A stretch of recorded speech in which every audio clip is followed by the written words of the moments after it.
From our studios in Lagos and Nigeria, if you just joined us, it's still Enterprise Weekend on Enterprise Television. Now to our main conversation for today. The Take It Back movement, a key organizer of the hashtag End Bad Governance of protest, has announced a 1 million man protest across all 36 states and the Federal Capital Territory, Abuja, for Saturday, August 10. The protest, which began on August 1, aimed to highlight the hardship faced by Nigerians. That despite President Bola Tinubu's appeal for protesters to stand down, the movement has continued, especially in Abuja and Kano.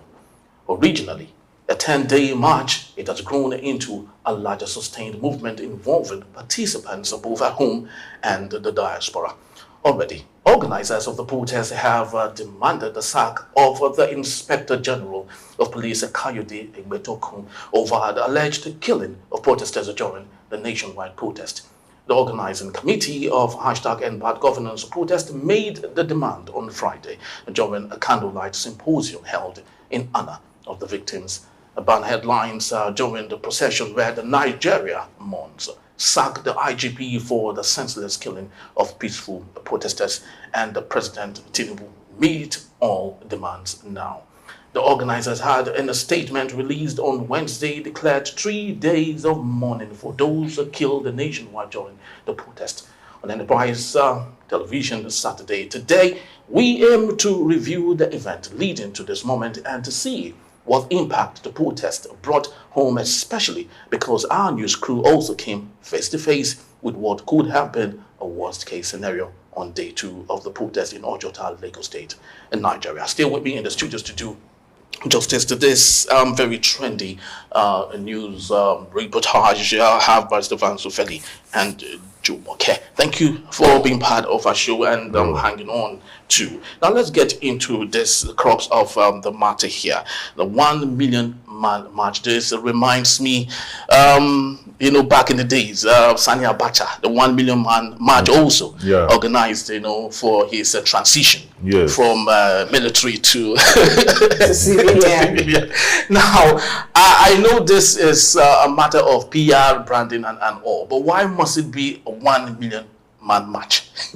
Okay. Well, like you mentioned, the term 1 million man, usually connotes that there will be thousands of people. Usually they will not reach up to 500,000, But I mean, if all the states that have participated in the End Bad Governance protests do have massive marches today, then you could pretty much sum up that we're having a 1 million man march across the country. Incidentally, the Commissioner of Police in Rivers State, Olatunji Disu, has banned procession, right? So if you're going to have a protest in Rivers State, you cannot march across the city, stay in one location. Like the police give authority for protests at particular locations across the country. But we have also seen the government send policemen to man particular locations across the country today. It may seem like they want to protect the protesters, but what it is a clamp down. Are you sure? Because what it is a clamp down. Now, when you see, a number of well-armed, like we have seen during this last 10 days, where it looks like they're going to war. It's peaceful protesters carrying leaves that they are dressing like Rambo with grenade for. When you see well-armed policemen, there's that fear. Particularly because we know that they have no scruples shooting live ammunition here. You may decide to just stay home. Or parents who don't want to lose their children will say, you know what, I will not allow you go out. But 1 million man march is a connotation for saying that the entire society is going to come out to endorse the final day of the protest. All right. Organizing a 1 million man march is another thing.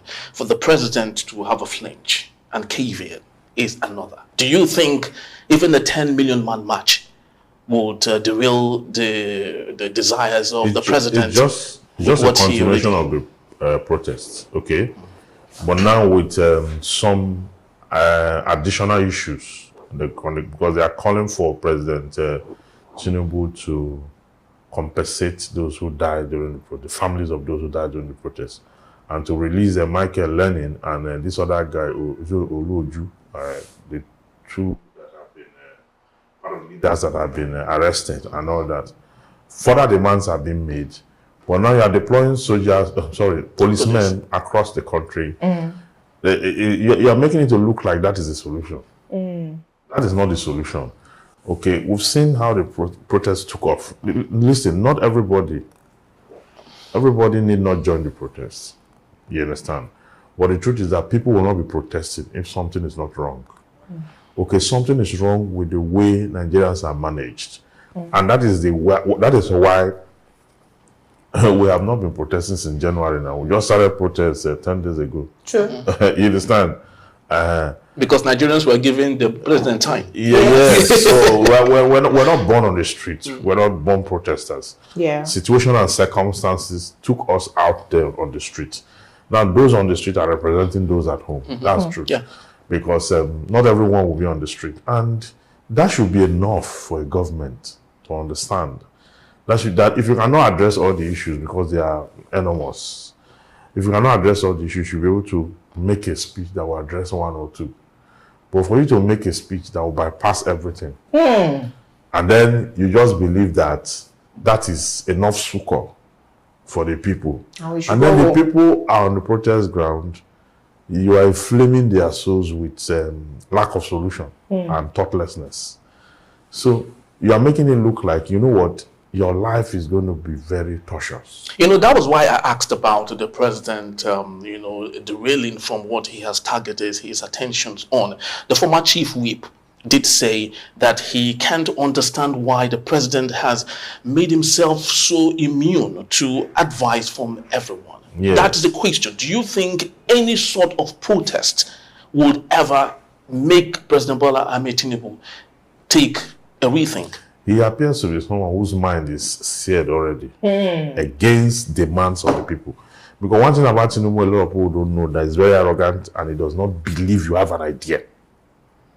He doesn't believe you have any idea or anybody have any idea. He believes in himself, what he can propound. That should be the solution for the entire world. But incidentally, he has no tact, he has no strategy, he has no method. So in that emptiness, he wants to use that emptiness to lead the people for as long as the law allows him to do that. And that will not work. I think that President Tinubu didn't have solutions when he was coming into government. He never had solutions. One, he's old. So whatever magic some people believe that he did. Is age a factor? Because if we Age is compare a him factor. to But other presidents in other parts of the world who are doing awesome compared work. Nigeria to the United States. They stopped comparing Nigeria to United States once President Biden withdrew from the race. Age is a factor. We know as you clock 40, there's some, your body starts to tell you things. Yes. You need to rest more. You start to even lose your memory. You forget easily. Dementia. From 40. So imagine somebody in their 70s. They ought to just be sleeping and eating and playing with their children. He didn't tell us during the campaigns that he was coming to solve any of our problems. I don't think he had all of those solutions. But he never said he was going to do it alone. He said he had lieutenants that would. So all the lieutenants that President Tinubu has chosen till date, all of them are confused. most of them even have case files at EFCC. Most of them. Then who's the major indices, right, of any working society? Although Nigeria has been a failed state since President Buhari. So if he was coming to resuscitate Nigeria, what would he have done? Who's our Minister of Economy? Our Minister of Finance was his former Commissioner of Finance in Lagos State, who's also old and tired. Very old. What are his policies? What are his solutions? What are his achievements in the past? In the last 20 years, after he left being a commissioner. So it seems like this government is a government of just compensating political stalwarts, political godsons, children. Lagos boys. The Lagos boys. True. It's about compensating and then a lot of things, it seems on our way. Yes, like you alluded, former aide to President Jonathan in Ruben Abati once said that there's a spirit in Aso Rock. You are so dissociated from the reality. The way they are spending federal government money to feed you, you're going in convoy of 100 cars. There, you believe that the way you are is the way the whole country is. Because you are shielded away from the poverty of the people.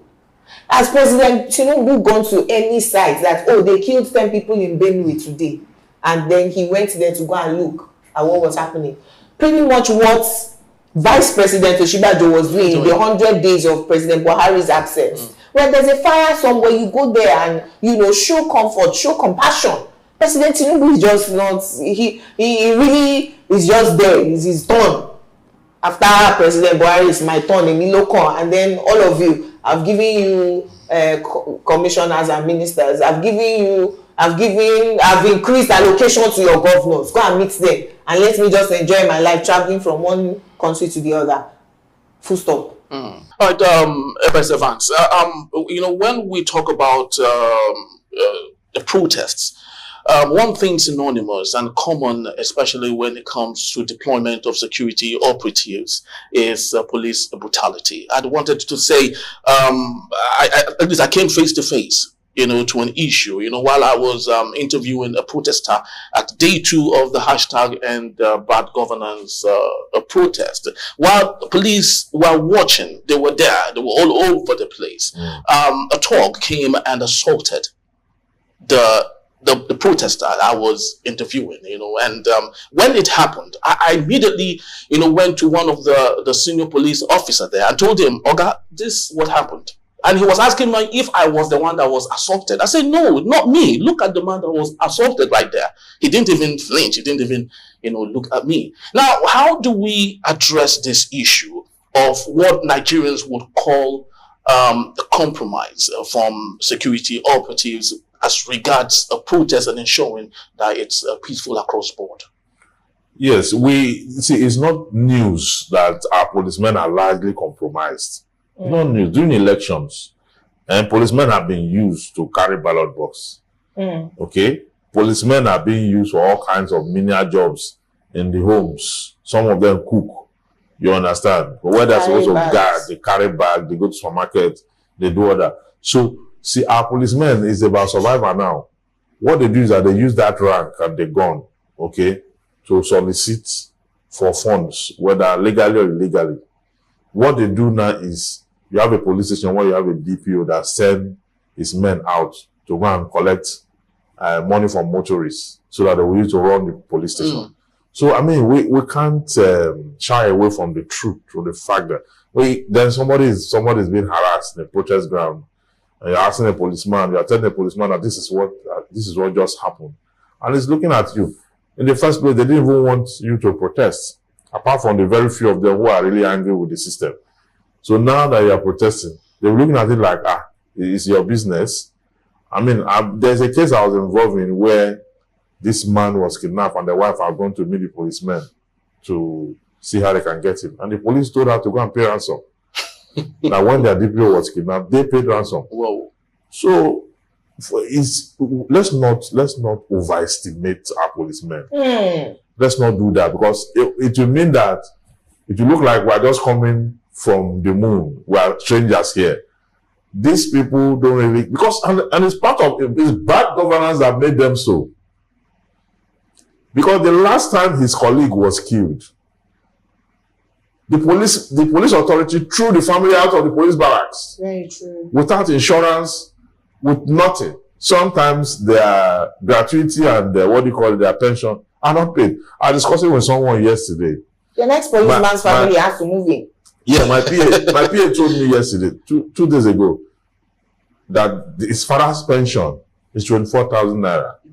Over how long? 24,000 naira. He left the police force 15 years ago. Whoa. His pension is 24. And I said, no, don't tell me that it's wrong. I said, if you want to call it that, I said, call it that. My dad retired from the Air Force. And I know that my dad I don't know the amount, but he earns very well. He started a new house from scratch from his pension and finished it. Not doing any other thing. That he cannot call it that. And the man said that the police pension is tied to the contributory pension, where all these institutions will be the ones to be managing it and be giving them money. Yes, like that. So I said, I know the Air Force didn't, when they mooted that idea, the Army and the Air Force didn't agree to go there. So I didn't know that the police yielded to that pension scheme. 24,000 naira is what they are paying. There is somebody whom they said his own is 15,000 naira. That is the police that you are going to report to. That somebody has been assaulted. So I said the same. That is why, you see, the police should even allow the protest to continue. Because we're fighting for them. It is in their own interests. Yeah, but peacefully, because if you take a look at what happened in Kano, I was watching a viral video yesterday. A particular bank, a commercial bank, was raided all through. Cars there destroyed and all. But of course, police need to do their job. If you take a look at it. They have to do their job. That's what I'm saying. Part of their job is for them to also go make arrests for those who are, because that guy was there to ferment trouble. And what they told us is that the police is going to come there to guard against whoever is going to ferment trouble. And that's what that guy came to do. Well, they've arrested quite a number of people. Amnesty International is brandishing numbers like 1,800, 2,000. They also have been arresting, violators, people who were disrupting the peace in the protests. They also have been arresting folks that assaulted, peaceful protesters like the one you were interviewing. Rather, what is happening is they are arresting the peaceful protesters themselves. Because that's why somebody who has been slapped, someone else reports to the policeman and he's unflinching. He doesn't care what happened, right? You are there to protect the peaceful protesters, not to arrest them. But what we've had is that the ones who are organizing the protest, in fact, some of them, there's a gentleman who said the army followed his son to the house and shot him in the house. He had joined the protest. We saw how the army paid 300,000 naira to another man in Kano for killing his son during the protest. Now, all of this is the ones that were caught on camera. There was one mobile policeman who, caught on camera also in the north, was running. He had the funny kind of a headgear that didn't make him look like he was really a policeman.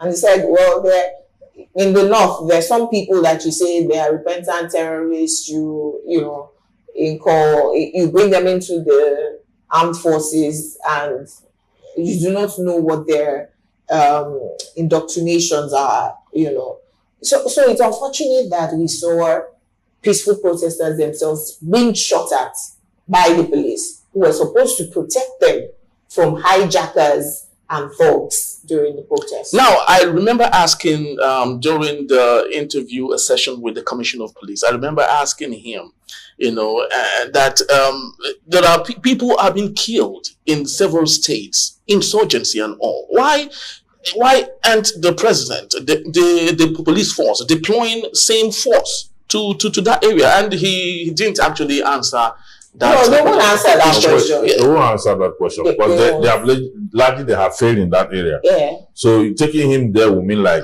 am I the IG? Admitting their failure. So they will not go there. But you see, what they do to citizens who have genuine concern, who have genuine rights to assemble and what they do to citizens is wrong. You understand? They are part of the problem. They are part of the reason that this country may not get, the citizens may not get what they desire. Because now we're in a country where, if you look at the lifestyle of those in government and those who are not in government, the lifestyle of those in government is the reason those in government are impoverished. Those out of government are impoverished. Those out of government, or citizens rather, is the reasons those citizens are impoverished. You understand? Because now we have enough to go around for our need, but we don't have enough to go around for our greed. So now that greed is what we need to address. And there are even enabling laws in our society that that impoverish us. Because when you have the Labour Act, and the Labour Act is telling you about a minimum wage of 70,000 naira or 5,000 naira as it was before, and then for the general civil service, and then you now have revenue mobilization and the fiscal commission fixing salaries for politicians. Those who come to head office for 4 years, 4 years and go. You now have another set of law. You even have an institution that is fixing salaries for them and all that. So what you have done in that way is that you have made it impossible for our commonwealth to be even. So we cannot live the same kind of life they live. But let us even look at the other side. If we didn't have enough for our need, now we have agreed we do not have enough for our greed, right? But let's look at the scenario that we didn't have enough for our need. And then you come into office, right? Typical example, you take over Enterprise TV as the new MD and realize that the salaries, the remunerations and wages that you're paying is higher than your income, right? Before you pay rent and service your equipment and everything, the first thing you do, is it to go and buy a brand new car for himself? No. So you want to first of all reduce your expenditure so that your income covers it.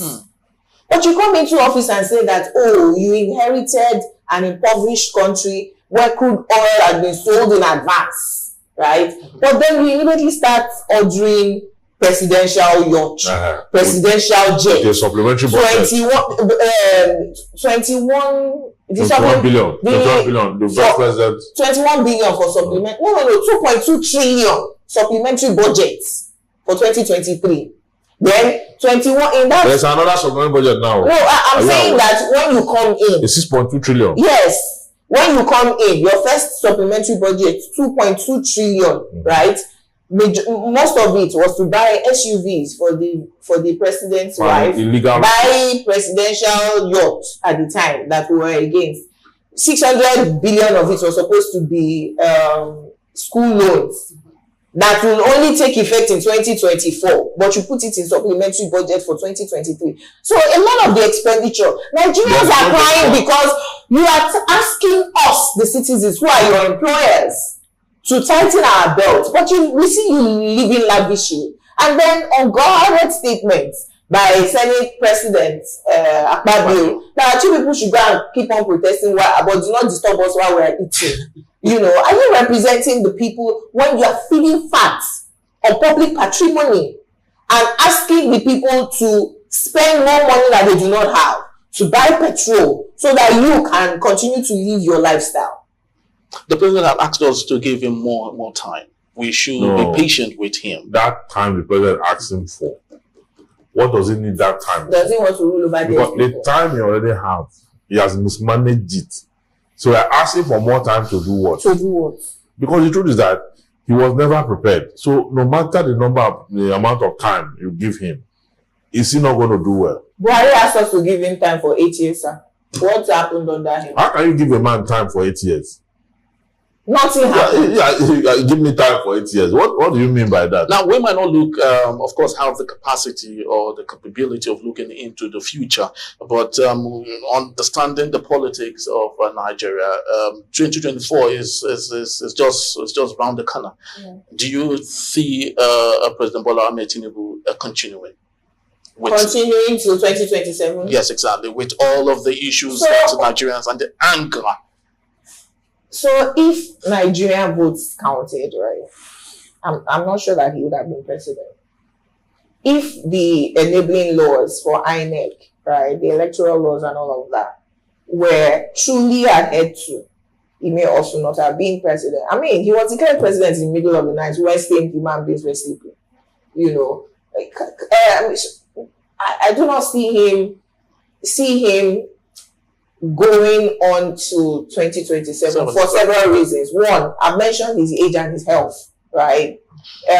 Anything can happen to any human being at any time, you know. We pray that he lives a long, healthy life, but how able is he mentally to take on the role that a Nigerian president, the most populous black nation in the world. Secondly, with the way the Northerners have taken this end bad governance protest, where father, son, children, and wife came on the streets, it seems like the North, the Bauchi State governor declared for presidency in 2027, just this week, yesterday, and he was part of the people who was very vehement and loud against President Tinubu, saying you are not doing he said President Tinubu's policies impoverished the people. So with the Northern support that got him into office, if that isn't there, I don't see him coming back. Do you think President Bola Ahmed Tinubu is alarmed right about now?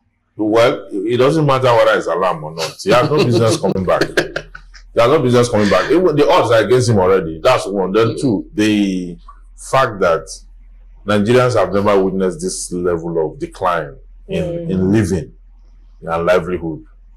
This one is special to the point where the people who supported him, they have seen it now that it's not. That's why the Southeasterners refuse to protest. They were asking you not to vote. Don't go this way, and decide to go that way. And this is a man who made a mistake early enough. He made a mistake. If you make mistakes early, what do? You go correct it early. He doesn't want to correct it. He still believes that is the right way to go.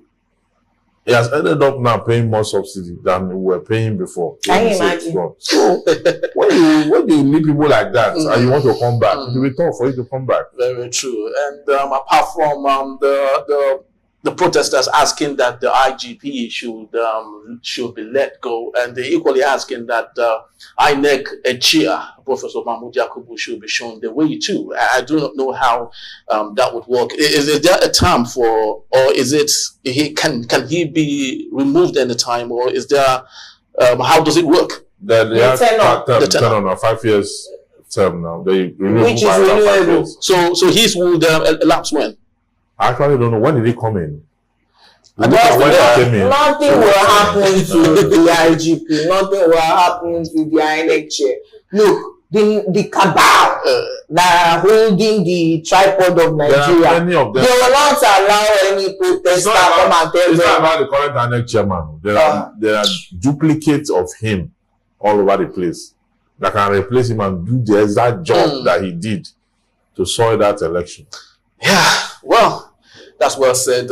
We can go on and on and on.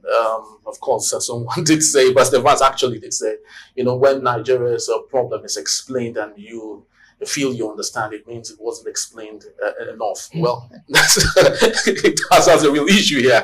We'd love to say thank you to Evan Sufeli for being part of our show today. Jumoke, thank you so very much for making our time to be part of our show today. But most importantly, we would love to say thank you to you for giving us your time whenever we do call. But please do visit our site for more information at enterprisetvnews.com, and also like, comment, and follow us on all our social media platforms at Enterprise TV7. I'm Henry Igwebike. Thank you for watching, and bye-bye for us.